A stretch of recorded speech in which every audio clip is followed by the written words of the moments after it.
Okay, so it's time. One of the toughest videos I'm ever going to make, and I'm talking one of the toughest videos I'm ever going to make, because I'm going to talk about stuff which I don't tell people. I think I'm pretty much surprised people when they found out that I actually suffered from mental health, because I'm kind of like, without being big-headed, one of these people who not doesn't show emotions, because I do show emotions, but always seems to be upbeat. I like being upbeat. I try to be upbeat, apart from when people irritate me in work. But we can't talk about that, because it's not colleagues. Let me just get this clear now. It's not colleagues. It's like, I'm serving you. Talk to me.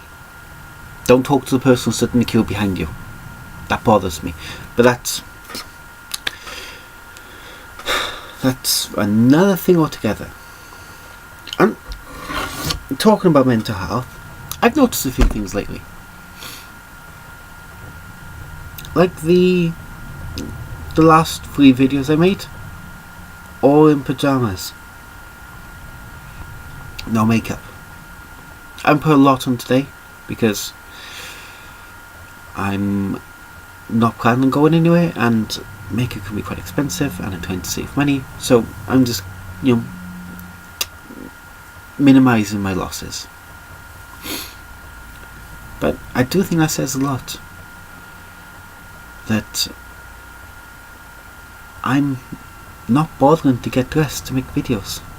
I'm not bothering to get dressed after I wear to bed, because I don't feel there's a point. It's like, I just don't worry about it, forget it, You know what I'm saying? I don't know if I'm being articulate enough here. I never feel like I'm being articulate enough. I think that's another thing. Because you may hear I have a lisp, I can hear it all the time. Other people are like, no, you don't have one. Like, no, I do. I can hear it. It irritates me. I don't like talking. Yeah, I don't like talking. But it's, I have to pick my words so carefully. And since I've started trying to do a new voice, my S's have been so overblown.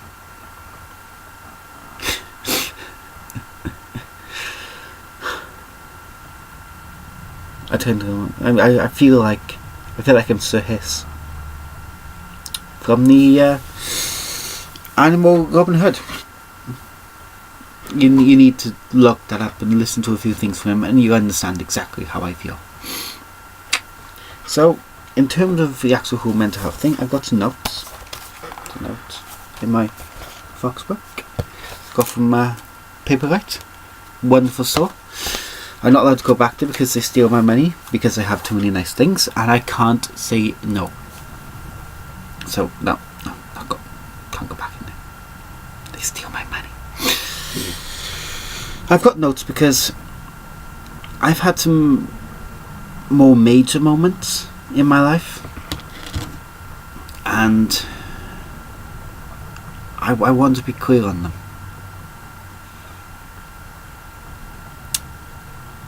I need to be clear on them. I don't particularly want to make this. I can feel my heart racing, because I'm going to upset people. Not like I'm going to be bad mouthing them or running them down, but they're going to look like, well, why didn't you tell me? It's like, well, because I couldn't. Because I don't feel that I could express myself this way.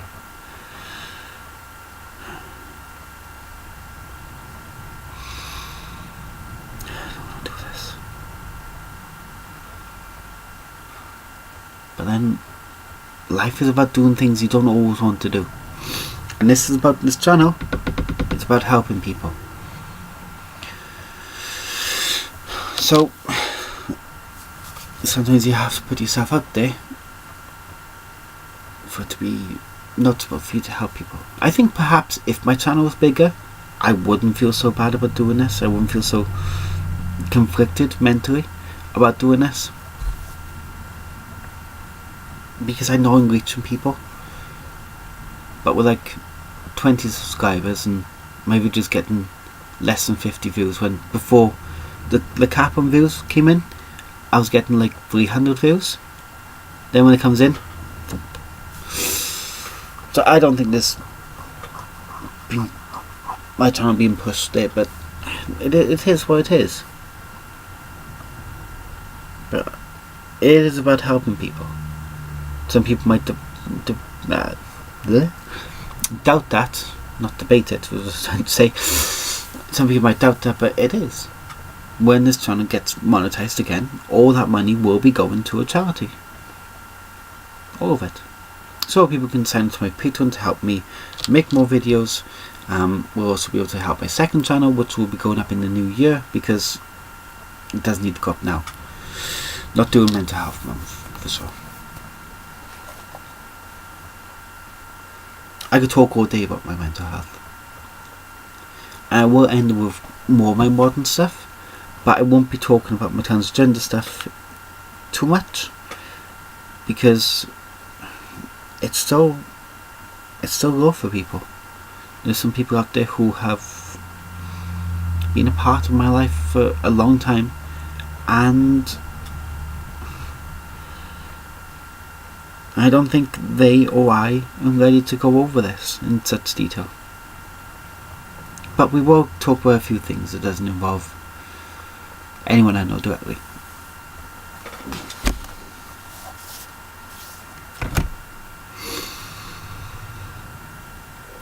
So, we're going to start in secondary school. Although I was bullied, and I was bullied a lot. I'm ginger, I have a lisp, and I was awkward as hell. I was bullied throughout most of my life. Really, I was an easy target, that was the problem. And though I had some really bad bullying in primary school, we're not going to go there, because I think it's too soon to link things together with that. I could do, but I think I'm just stretching a little bit with that. So in secondary school, throughout my entire time in secondary school, I was so awkward. I mean, we're not talking about like basic teenage awkward. It's like I couldn't talk to people. I really couldn't talk to people because I didn't know how to talk to people. Because I didn't know who I was. I felt so lost within myself that trying to do anything else, trying to engage with somebody else, trying to get them to like me, to build those friendships, that was impossible. I had a group of maybe 5 friends. I think it's about 5 friends.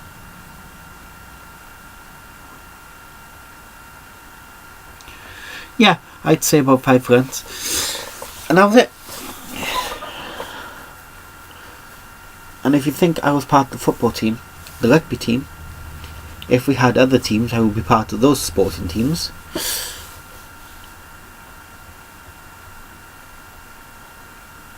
It just goes to show that I couldn't bond with people.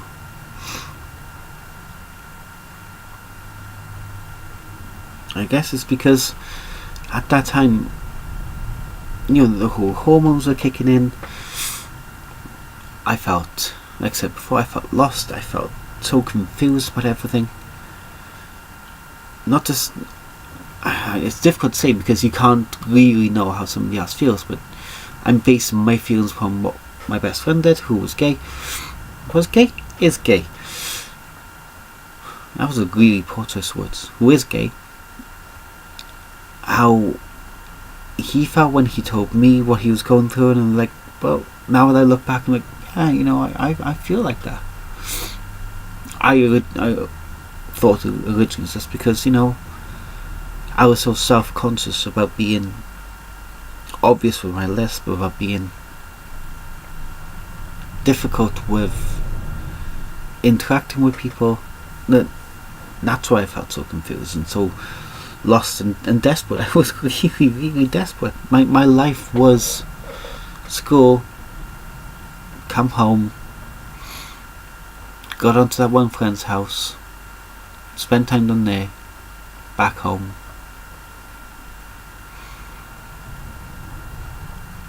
That was it, every single day.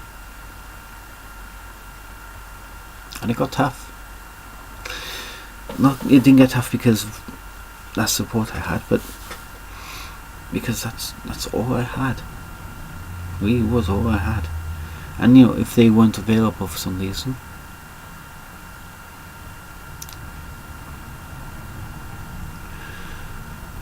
things got dark. I think they really did get dark. I was so unsure about who and what I am, even back then, that it scared me. These are the things that people don't know. It scared me so much that I had those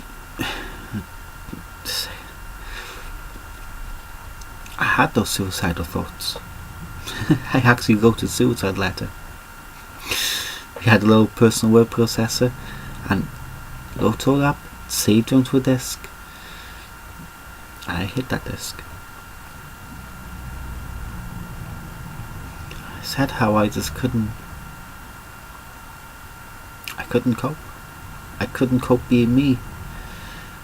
And how I know is because I didn't know what I was. Why I felt so awkward, why I felt so off, so wrong. Now I understand. And it was so hard. It was so hard making it through those days. And once those thoughts set in, there was no getting away from it. They haunted me day after day after day. Because they would twist your thoughts and be like, oh, so you haven't done today? Well, look how weak you were for thinking about it. Like, look, there's no one there for you today. It'd be much easier for the world if you did. And that's really horrible when your own mind is telling you what you should be doing, what you should be thinking, where your mind should be the one place in which you're safe.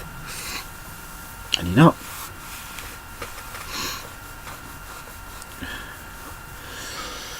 Doing my second main job, I struggled with the same things there.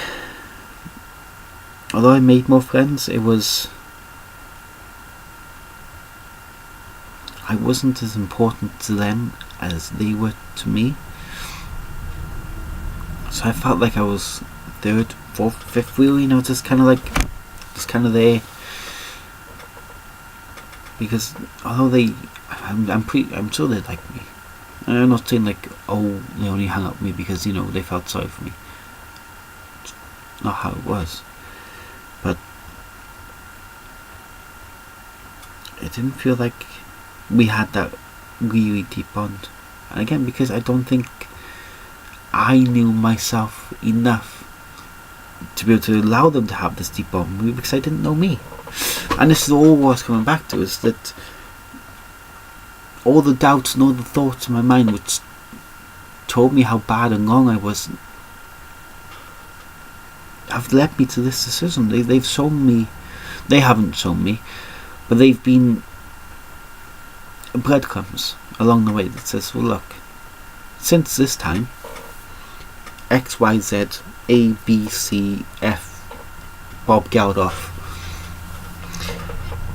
has been wrong. You haven't felt right because of those moments.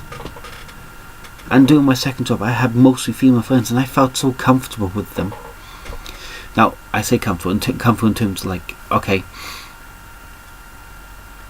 you don't feel horrible on them, you don't feel so awkward, your thoughts aren't as heavy, get able to have conversations about things that women go through with them, and not, and like the other male friends, like, oh, I don't want to hear that, I don't want to hear that. It's like, why? I mean, this is normal. Because if in my own mind it felt normal to me, because this is what I should be going through. You see?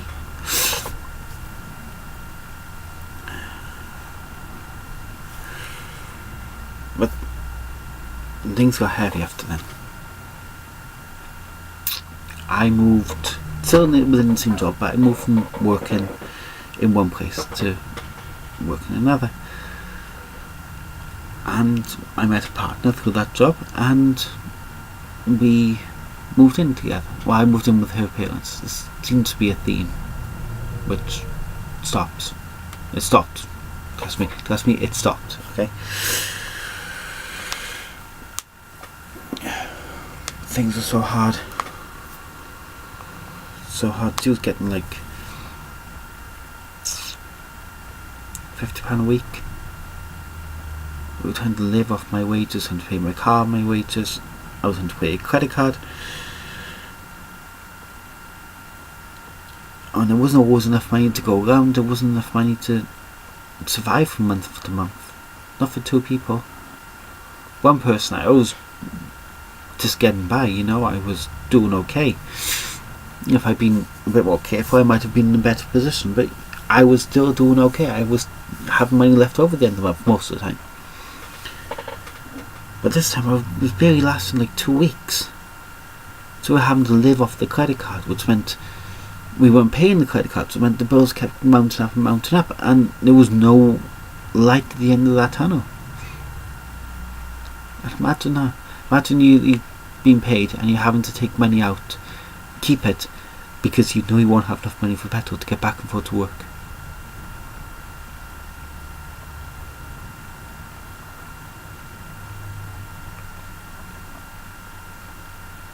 I was so depressed. I really was.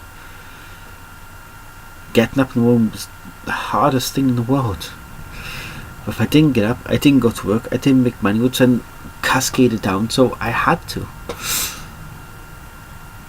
And sometimes you just have no choice no matter. You have to get up and face those demons. It didn't make them go away. I come home after doing like 9-hour days, tired, mentally drained. I mean, it wasn't physical labour, it was paperwork. It was a lot of paperwork. And when there wasn't a lot of paperwork, there was a lot of waiting on for more paperwork to come in, which was sat in an office work by yourself, like, with your own thoughts. And when your own thoughts are cancerous, you know, it just drags you deeper and deeper every single day.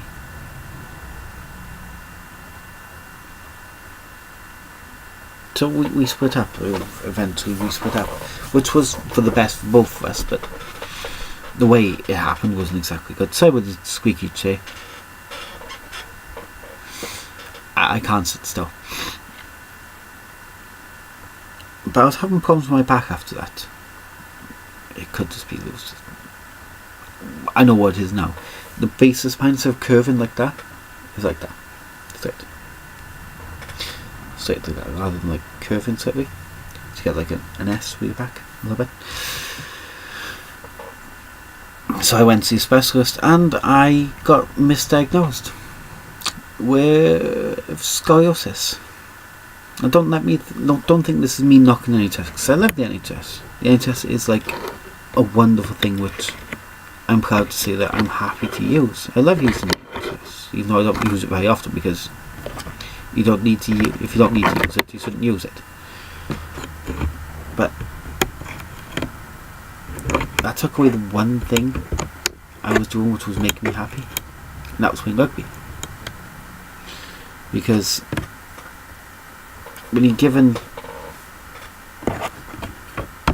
a choice, continue to play rugby, risk your back, could end up being broken in a wheelchair. This is the sort of things that my mind was telling me. Or you give it up and be able to support any future family you have for longer. The choice was easy. But I lost the one thing I was doing, which was allowing me to be free from my own thoughts.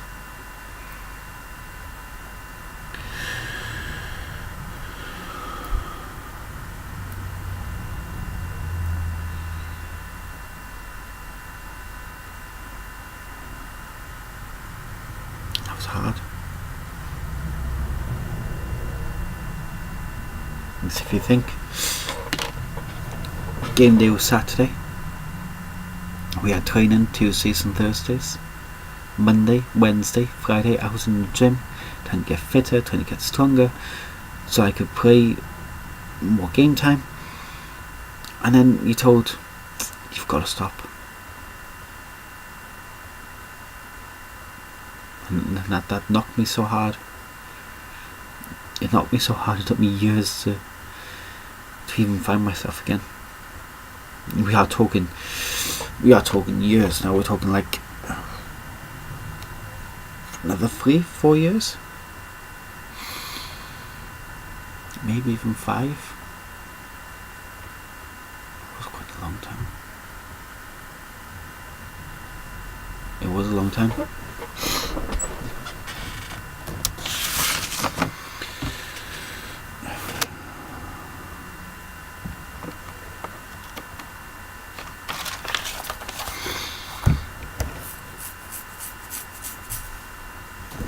Do you know what the hard part was with all that? Every single little bump in the road kept knocking me back to square one. I would go and do something and I'd start to love it, and then like my back would pull, and it's like no, can't do that. I have to pull myself back in. Or I get a new partner, and then like a year, 2 years later maybe,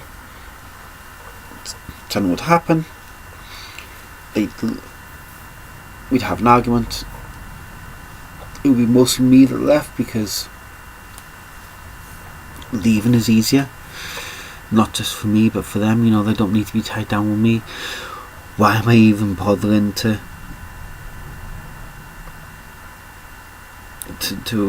make their lives difficult, to try and have a relationship with people when I'm so useless in that regard? And yeah, this sounds a lot like woe is me, but it's not woe is me, and this is what I want to come to. This is all in my past, and I'm a tough little bitch, right? Tough bitch. And to quote from Bram Stoker's Dracula, which I'm reading at the moment, and what a great book, by the way. You really need to read it. It's long, it's hard to get into, but it's so beautifully written. Quote from Quincy the American: I can take it standing up. Which means no matter what people throw at me, no matter how hard I get hit by things, I won't go down. Because I've been down. I've been in the bottom of that pit, and I don't like it. So I still suffering from a cold. I've been at the bottom of that pit, and I don't want to be back there. Ever. Like, ever. And I have people I can talk to now. I can tell people more things. I can't tell them everything, but I can tell people more things. But there are still things which get to me. That really get to me. Telephone calls. I hate telephone calls. See, they're talking about, oh well, thank you very much, sir. No. I'm doing so much work on my voice, and I think I'm getting there. And then I have to make a phone call and work, and I dread it. And then, like, oh, thank you, sir.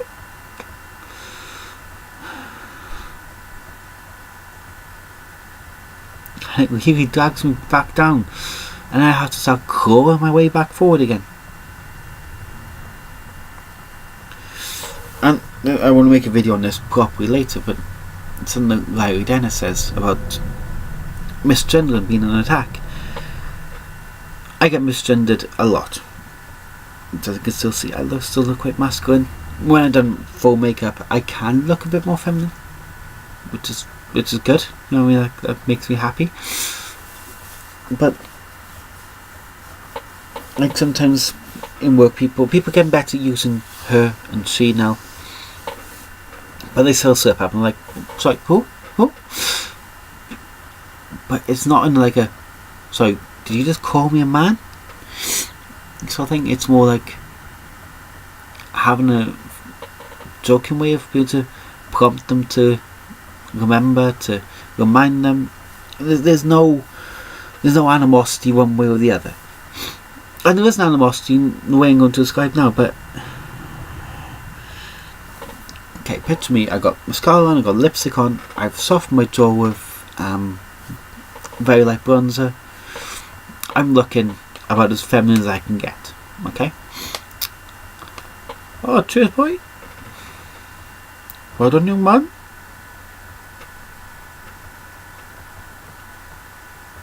I got to work in a skirt and tights, right? And they see me walk past.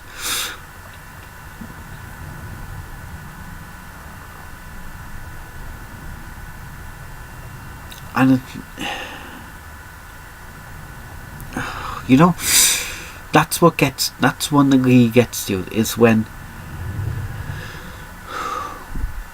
there's no need for it. When if they open their eyes and they thought a bit more, they're like, and they know, but I guess it's because they're older, they slip back into what they know. And I really don't think they do it to try to cause harm. But that does drag you down, and it's hard. It is so hard to claw yourself back up when you get knocked back down. But you have to. You have to claw yourself back up, because nobody else will do it for you. You can have all the support in the world, but that's all they can do is support you. It's like having crutches. They can hold you up, but they can't make you take a step forward. But if you need those crutches, you have to go and get them.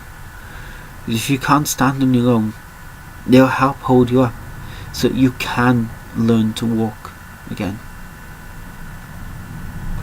So I know it's Christmas time, and you know it's supposed to be happy, cheery, and I'm not, and I'm talking about mental health. And that's unusual. The next video is going to be unusual as well, because I've agreed to interview a girl who suffers from autism, but she doesn't want to be recorded.